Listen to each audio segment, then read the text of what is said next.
warahmatullahi wabarakatuh. Selamat datang teman-teman di program Ngobrol Berkah. Bersama saya, Rini Astari, yang akan menemani kalian selama beberapa menit ke depan. Nah, di tengah kesibukan kita yang padat banget, mulai dari pekerjaan, tugas, sampai urusan scrolling media sosial, pernah gak sih kita ngerasa hati itu terasa kering atau hampa? Jangan-jangan ada nutrisi jiwa yang lupa kita kasih. Hari ini kita bakal bahas sesuatu yang fundamental banget, yaitu pentingnya membaca Al-Quran. Dan sudah hadir di studio kita, yaitu dengan Assalamualaikum Pak Ustaz. Waalaikumsalam warahmatullahi wabarakatuh. Bagaimana kabarnya hari ini? Alhamdulillah sehat. Alhamdulillah sehat Pak Ustaz. Kita langsung ke topik ya. Jujur nih, anak muda zaman sekarang atau bahkan kita semua sering banget punya alasan nggak ada waktu buat baca Al-Quran. Nah, sebenarnya berapa krusial sih membaca Al-Quran itu di tengah kehidupan modern yang serba cepat ini? Pertanyaan yang sangat menarik.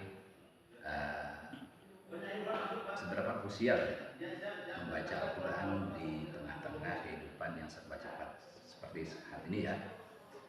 Ya, Al-Quran itu sebetulnya merupakan mukjizat dan sesuatu yang dibutuhkan oleh kita semua.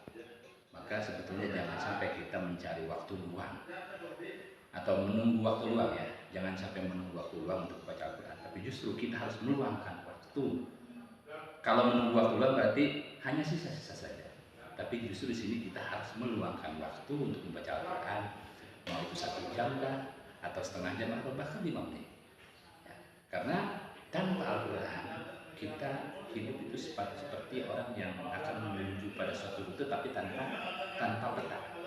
Nah, Al-Quran itu ibarat GPS, makanya dalam sebuah hadis Rasul dikatakan taraktu fikum amrayni ma in tamassaktum bihima lan tadillu abada. Kita bawa sunnah Rasul. Aku tinggalkan bagi kalian 2 hal yang jika kalian berpegang pada 2 hal tersebut maka kalian tidak akan pernah salah jalan. Yaitu apa? Kitabullah wa sunnah Rasul, yaitu Al-Quran dan sunnah Rasul. Jadi setiap kita yang selamat dunia dan akhirat tentu tidak boleh meninggalkan Al-Quran. Itu pentingnya menjalankan. Wah, menarik ya, Al-Quran sebagai GPS hidup dan obat seperti ini ya Pak Ustadz. Ya, Tapi begini Pak Ustadz, ada yang bilang daripada cuma baca tapi enggak paham artinya, mending baca terjemahnya aja atau enggak usah baca sekalian sebelum bisa bahasa Arab. Menurut Pak Ustadz bagaimana? Pernyataan seperti itu sebetulnya seperti benar, padahal itu salah. Benar-benar salah itu. Nabi Muhammad SAW mengatakan bahwa man qara'a harfan min kitabillah falahu hasanatun wal hasanah bi asri amsalihah. Siapa yang baca Al-Quran 1 huruf saja maka dia akan mendapat kebaikan 1. Sementara dalam hukum Islam itu 1 kebaikan pasti dibalas dengan 10. Tidak ada kebaikan 1 dibalas 1. Di Al-Quran dikatakan man jaa bil hasanati falahu asyru amsalihah wa man jaa bil hasanati wa man jaa bis sayyi'ati fala yujza illa mislahu ma yudzamun.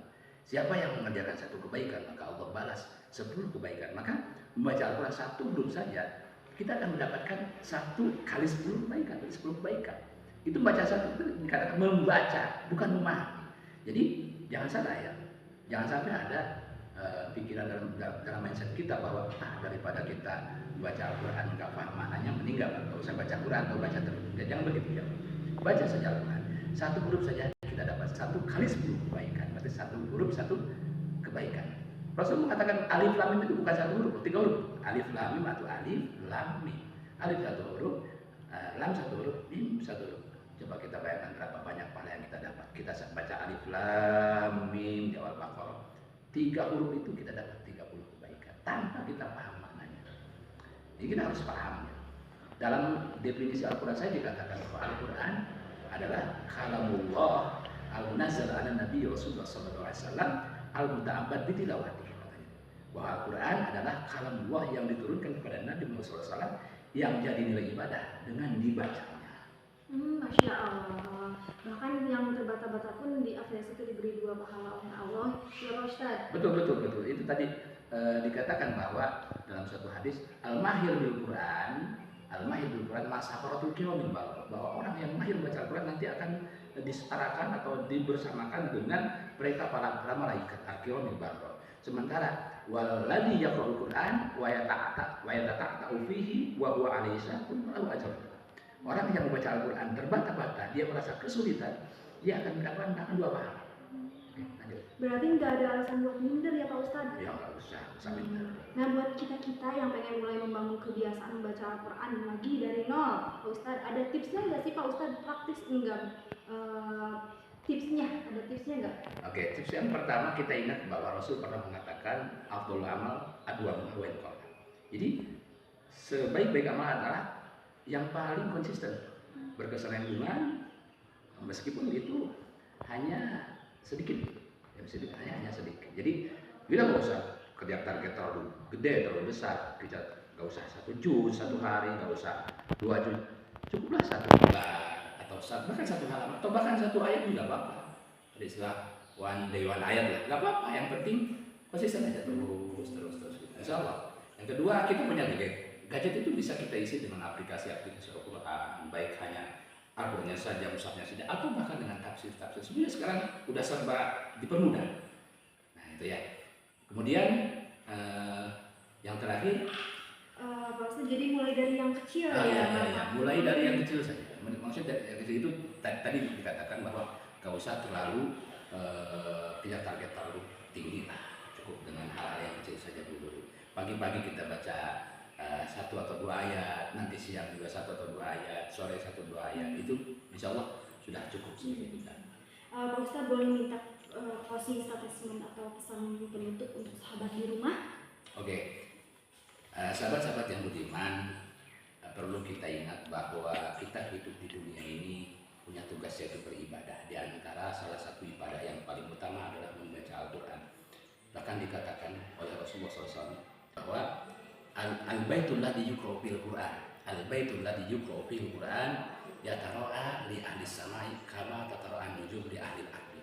Bahwa rumah yang dibacakan Al-Quran di dalamnya maka tampak oleh malaikat dari langit itu bagaikan kita sebagai manusia melihat langit dan tampak bintang-bintang. Artinya rumah yang dibacakan Al-Quran itu akan bercahaya kelihatannya oleh para malaikat, meskipun hanya gubuk reot atau rumah yang tanpa listrik. Meskipun rumahnya besar, punya lampu berwatt-watt tapi tidak dibaca Al-Quran, maka malaikat itu akan memandangnya sebagai tempat yang gelap gulita. Itu pentingnya baca Al-Quran. Dan juga dikatakan tadi di awal bahwa tanpa kita membaca Al-Quran, tanpa kita membaca Al-Quran, maka hidup kita akan terlunta-lunta bagaikan kita berjalan tanpa rute. Kemudian kita juga harus ingat bahwa dalam kehidupan kita seringkali kita menghadapi berbagai masalah atau berbagai kesulitan, maka Al-Quran itu akan menjadi obat dan kita. Ketika hati kita sedang galau, maka baca Al-Quran. Insya Allah berkah Al-Quran akan membuat hati kita menjadi tenang. Dalam sebuah kitab dikatakan wadawa qalbin khamsatun fatilawatun bitadabburil makna walil batil khair, bahwa nomor 1 obat Al-Quran itu membaca Al-Quran, apalagi ketika kita mampu memahami maknanya. Itu mungkin. Masya Allah, menyentuh banget ya Pak Ustadz. Terima kasih Pak Ustadz atas ilmu dan waktunya hari ini. Semoga menginspirasi kita semua untuk kembali membuka dan melantunkan ayat-ayat suci Al-Quran hari ini. Mudah-mudahan semua kita semua mendapat berkah ya. Saya Rini Astari dan seluruh kru Ngobrol Berkah pamit undur diri. Wassalamualaikum warahmatullahi wabarakatuh. Sampai jumpa.